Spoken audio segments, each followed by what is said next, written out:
Anong klaseng hayop to? Kita niyo yung mga boss? Seahorse ba to? May buntot tapos ano, tatlong daliri. May sungay.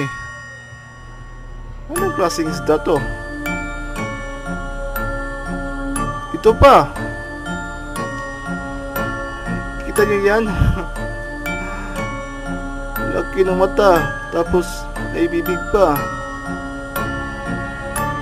Makatakot naman kung totoo ba to? Anong klaseng isda yan? Oh, ito pa. Dragon!